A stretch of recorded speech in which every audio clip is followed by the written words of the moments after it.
छठी माई के मनाई लियो रे, मनाई लियो रे।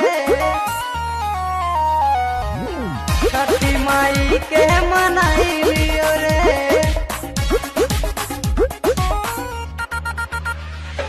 Music by Ranjit Singh.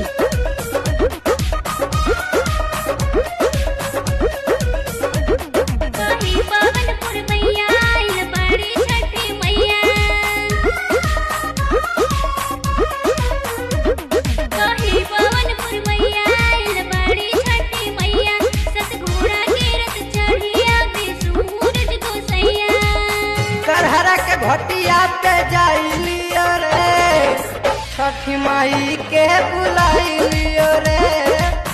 हलबस दौरा सजाइलियो रे, छठी माई के मनाई लियो रे, मनाई लियो रे, मनाई लियो रे, मनाई लियो रे।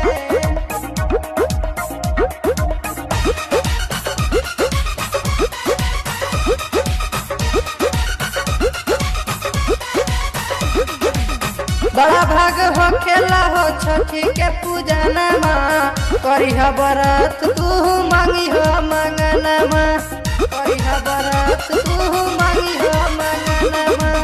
माई के महिमा सब जानेला जहानमा, संगी बरत तू करई सजनमा। छठी माई के घटिया पे कोसिया बराई, देवता लोग भी देख देख के फूल बरसाई। माई के दर्शन सब पाइलियो रे, छठी माई के बुलाई लियो रे। हलबस दौरा सजाइलियो रे, छठी माई के मनाई लियो रे।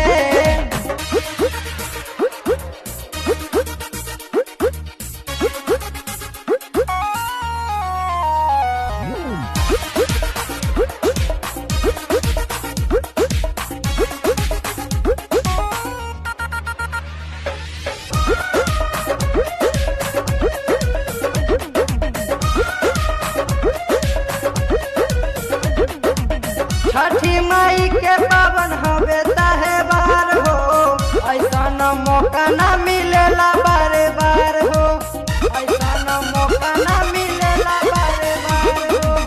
मनवा में सारे धावा हमारो व्यापार हो, उनकी कृपा से भइल नौकरी तुहार हो।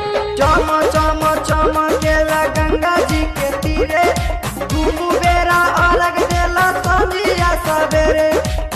अजित विक्रम भजन गाई दियो रे, छठी माई के बुलाई दियो रे। हलबस दौरा सजाई लियो रे, छठी माई के मनाई लियो रे। कहीं पवनपुर मैया आइल बड़ी छठी मैया, कहीं पवनपुर मैया आइल बड़ी छठी मैया। सतगुड़ा गिरत चढ़िया सूरज गोसैया, करहरा के घटिया पे जाइलियो रे,